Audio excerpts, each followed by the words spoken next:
Labour's top team is in the midst of being reshuffled as Keir Starmer acts in the wake of the English election results. It comes after hours of uncertainty and accusations of scapegoating as his deputy Angela Rayner was stripped of key party roles. That's what you do in leadership. You take responsibility. You don't scapegoat and blame others. You take it on the chin. They're hard calls, but it's for Keir to choose the team he wants and get people in the positions that he wants us to be in. Tonight, another by-election looms as a Labour MP wins the race for West Yorkshire Mayor. Also on the programme, when, not if, Nicola Sturgeon tells Boris Johnson on the question of another Scottish independence referendum. Rail passengers are warned of more disruption in the days ahead after cracks were found in some high-speed trains. And hugs are to be officially OK again in England, with an announcement due tomorrow on the next lockdown easing.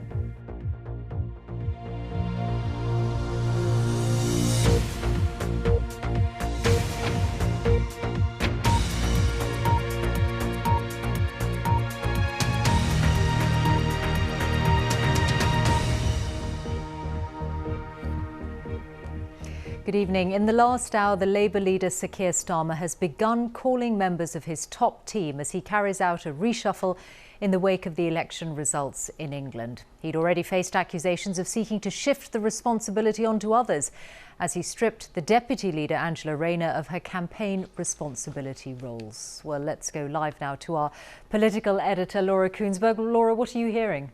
Well, Mishal, in the last couple of minutes, it's been confirmed that there is a new look shadow cabinet. There is a new shadow chancellor, a new chief whip, around half a dozen moves in total.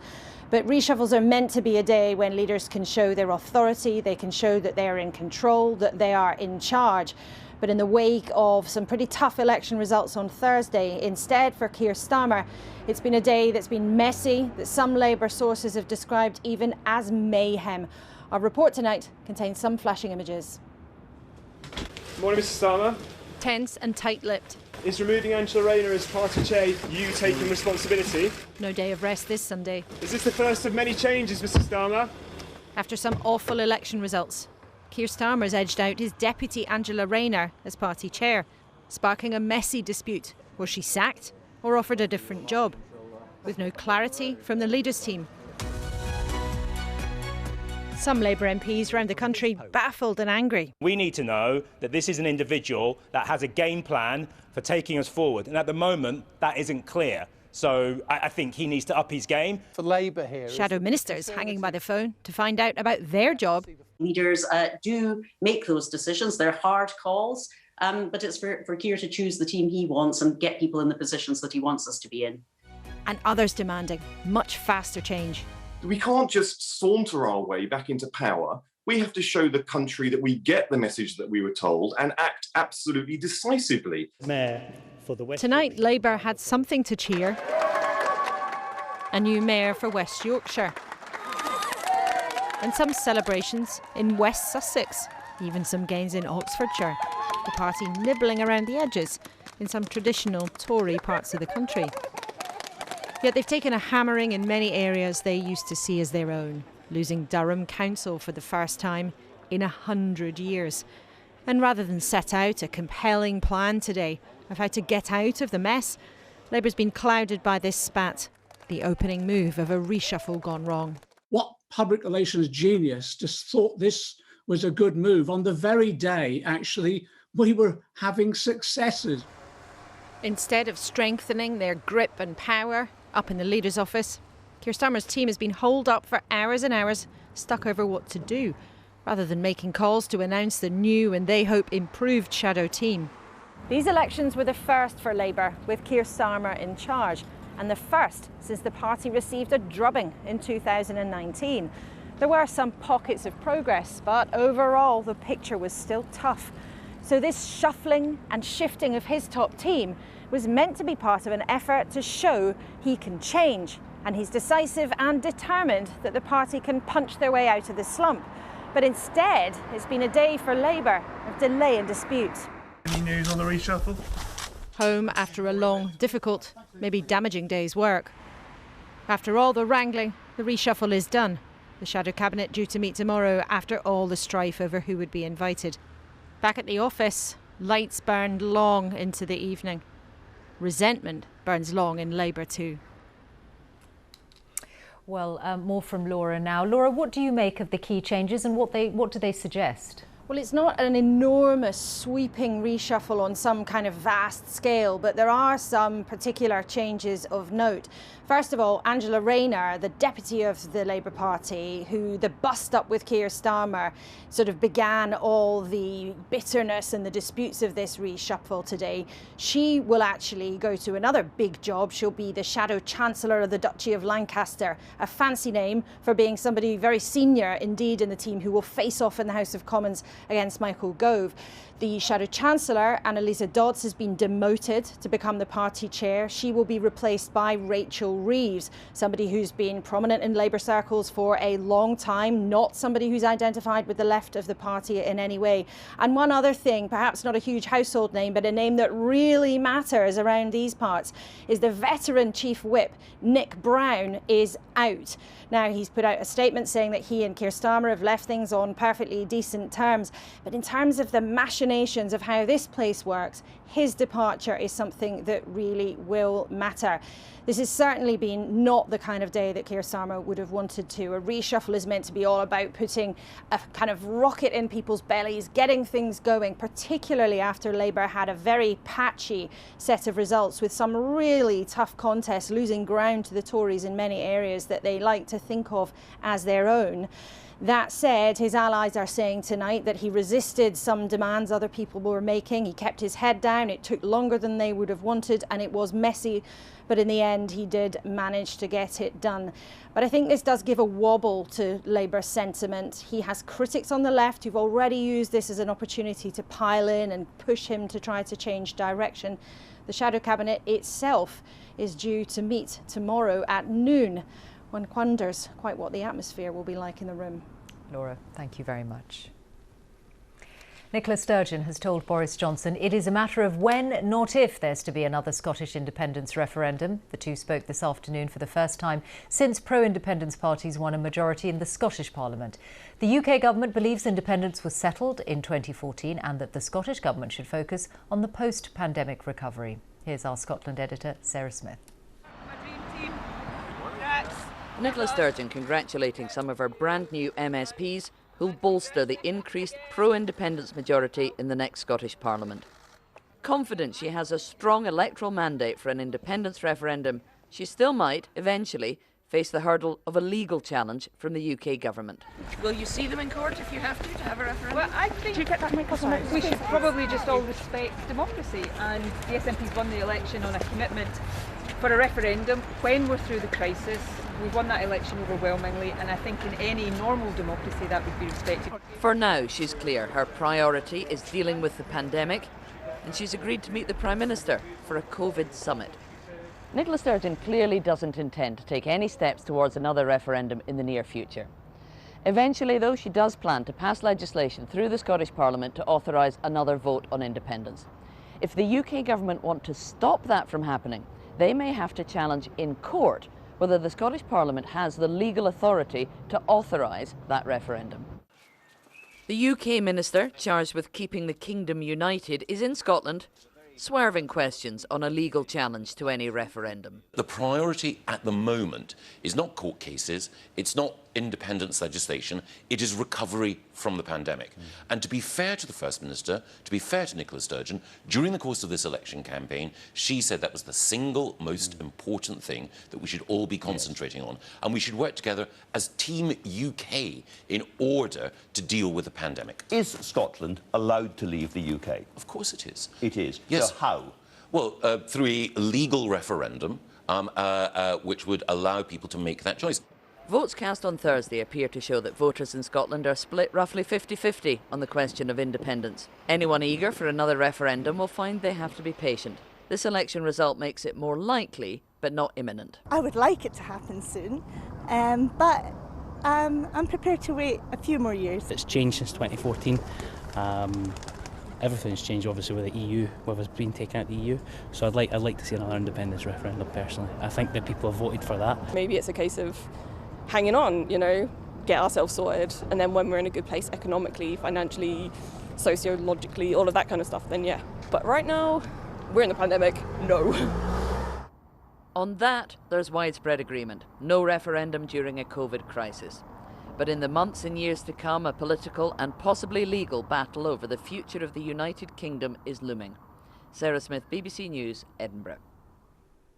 The Conservative candidate and frontrunner in the contest to become Wiltshire's next Police and Crime Commissioner has been ruled out because of a past criminal conviction.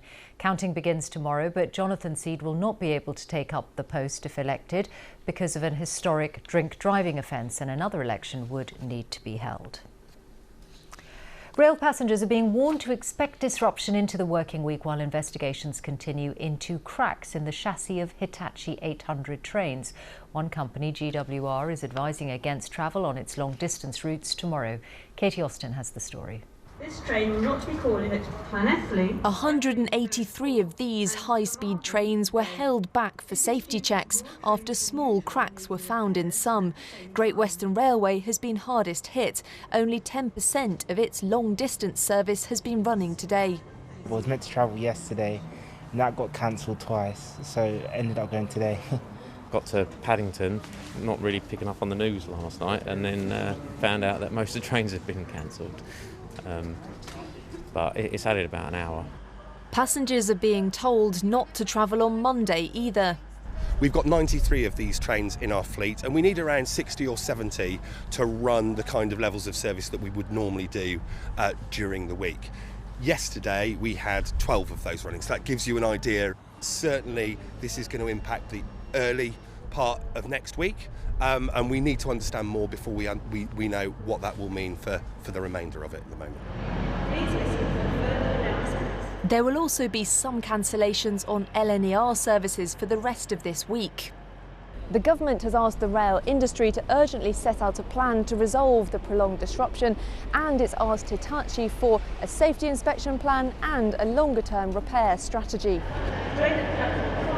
Some trains have been reintroduced now following inspections. It's not yet clear how many others need repairs or how long that will take. Katie Austin, BBC News. Funerals have been taking place in the Afghan capital Kabul after a series of bomb attacks on a school yesterday. The death toll has now risen to at least 68 people, mostly young girls. The dead are from Afghanistan's Shia Muslim Hazara community, which has been regularly targeted by Islamic State militants and by the Taliban. Sikandar Kermani reports. The coffins kept coming throughout the day. Most of the dead, teenage girls. Their hopes and dreams buried with them.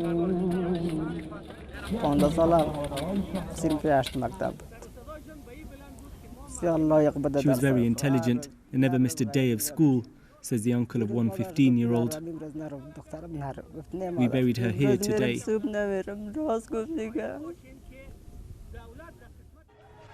The attack took place as pupils were making their way home.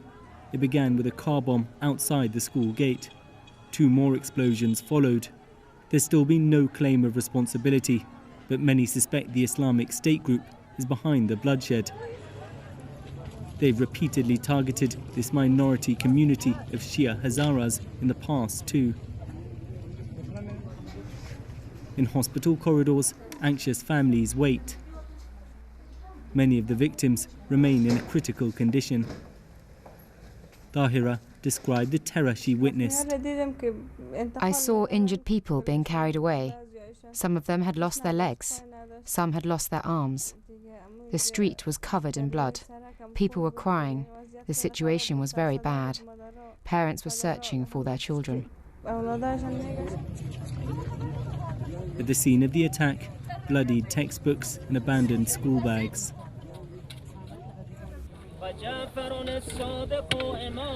Violence in Afghanistan is getting worse, just as the last international troops begin to leave, and many more lives are likely to be lost. Sikandar Kermani, BBC News. Police have been given more time to question a man arrested in connection with the death of police community support officer Julia James. The 53-year-old was found dead near her home in Snowdown, Kent. Almost 2 weeks ago, detectives arrested a man in his 20s from the Canterbury area on Friday evening. There's been more violence in the last few hours in and around the old city of Jerusalem. It's the third consecutive night of confrontations between Israeli police and Palestinians, with tensions running high over planned evictions of Palestinians from homes in East Jerusalem. Last night's violence came after thousands had prayed at the Al-Aqsa Mosque compound on the most holy night of Ramadan. Our Middle East correspondent Yolande Nell joins us now live from Jerusalem. What is happening now, Yolande? Well, after dark, after Ramadan evening prayers, several of the hotspots around East Jerusalem became inflamed once again, including close to the Al-Aqsa Mosque, also by the Damascus Gate, one of the entrances to the old city. And there have been heavy clashes between Israeli police, local Palestinians and Jewish settlers in this neighbourhood of Sheikh Jarrah. That's where Palestinian families have been fighting against their eviction to make way for Jewish settlers. And despite the fact that earlier in the day a court hearing was delayed, a key court hearing in their case, and that was an effort to really try to lower the temperature. Now, tonight there have been rockets fired from Gaza by Palestinian militants there, and on top of all of that, it is now Jerusalem Day. That's when Palestinians commemorate the capture of East Jerusalem in the 1967 Middle East War. And events taking place tomorrow are often seen as a provocation to Palestinians. They could well lead to more violence. Yolande Nell in Jerusalem, thank you. Hugging is likely to be officially allowed in England again when the government makes an announcement tomorrow on the next lockdown easing from May the 17th. The changes on household mixing will be the most significant since the rules were introduced last year. But we're being urged to use common sense and limit close contact. Here's our science editor, David Schuckman.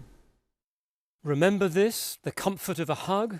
Well, for more than a year we've been warned against it because of the risks of transmitting the virus. But now, with fewer infections and many more people vaccinated, it seems to be the moment for a cautious return. We've seen an absolutely extraordinary success of both the vaccine programme and also the suppression of cases as a result of this very prolonged lockdown we've had. And so I think it is time to start, based on the very careful modelling that's been done, to start relaxing some of those restrictions. So will people rush to hug again, or might they hold back?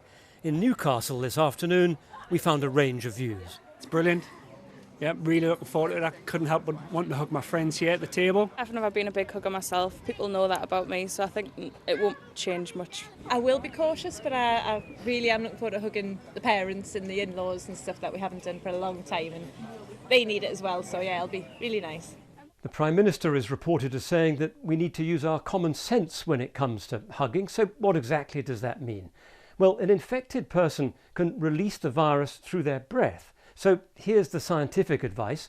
Limit the number of people you hug, just those who mean most to you, not everyone you meet. Keep it short. That'll reduce the chances of the virus being passed on, and try to avoid being directly face to face. In any event, scientists say a lot depends on exactly who it is you're hugging. If you are hugging a grandparent, hugging a grandchild, and the grandparents are fully vaccinated, that's probably quite a low risk activity most of the time. But it would worry me if we were advocating we can hug all of our friends every time we meet them again, because I think that's going to perpetuate an awful lot of additional close contact that could still spread the virus. The pandemic has meant new ways of behaving, elbow bumps, for example. But while life in the UK is now set to become a bit more normal, it's far too early for that in much of the rest of the world. David Schuckman, BBC News. And the latest figures show there were 1,770 new COVID infections in the past 24 hours, with 2 more deaths recorded. More than 35 million people have now had their first dose of a vaccine. That's over 2/3 of the UK's adult population. More than 17.5 million people have had both jabs, meaning over 1/3 of all adults are now fully vaccinated. Time now for the sport. Let's join Ollie Foster at the BBC Sports Centre. Hello, Ollie. Evening to you, Mishal. Chelsea have retained the Women's Super League title. They beat Reading 5-0 on the final day of the season to finish 2 points clear of Manchester City. But they still have a lot to play for. Joe Curry reports. History in their sights. Chelsea aware that a win at home to Reading would not just hand them the league title, but also their second trophy in a potential quadruple winning campaign. And when you're chasing silverware, well, quick starts can be crucial. Barely a minute on the clock when Melanie Leopold's strike put the home side ahead. Then just before the break, Fran Kirby and Sam Kerr combining as they have done so many times this season. A 1-2 and Chelsea had doubled their lead. A change of ends, but no change of pace. The Kerr-Kirby strike force striking again. Kerr holding the ball up before setting up her partner for her second of the game. It was becoming a question of not if Chelsea would win, but by how many. Their fifth was courtesy of this scrappy effort, with Erin Cuthbert eventually getting it over the line. Job done, and in ruthless fashion. My job has always been to put them into the position where they can compete for these things. So as I always say to them when they're sat grey and old, it's going to be these things they talk about. Champions again, Chelsea defending their title and adding it to the League Cup trophy they've already won this season. But next up is the biggest prize of all, when in a week's time they play in their first ever Champions League final, when this set of players will be hoping to continue that winning feeling. Joe Curry, BBC News, Kingsmeadow. Well, there were 4 games in the Premier League today. Match of the Day has all the goals for you after the news, but stay right there for the results. The title hasn't been won yet. Defeat for Manchester United at Aston Villa would have seen Manchester City become champions, but United won 3-1 and now trail City by 10 points with 4 games left to play. West Bromwich Albion have been relegated. They lost 3-1 against Arsenal and returned to the Championship after 1 season. Elsewhere, there were wins for Wolves and Everton. St Johnstone are into the Scottish Cup final. They beat St Mirren 2-1 and will return to Hampden Park later this month to face Hibernian. Substitute Glenn Middleton scored what proved to be the winner from a free kick. St Johnstone have already won the League Cup this season. Lewis Hamilton has stretched his lead in the Formula One Drivers' Championship to 14 points now, starting on pole. He lost the lead to Max Verstappen, but he overtook his title rival with 6 laps remaining. Victory at the Spanish Grand Prix means he's won 3 of the first 4 races. Harlequins are looking very good for the Rugby Union Premiership playoffs now after an incredible victory against Wasps at the Stoop. Fly half Marcus Smith scored 28 points and that included a last-minute try which he then converted to seal victory by 48 points to 46. And that is all the sport for now. Mishal. Ollie, thank you. And that's it from us on BBC One, the news where you are. Good night.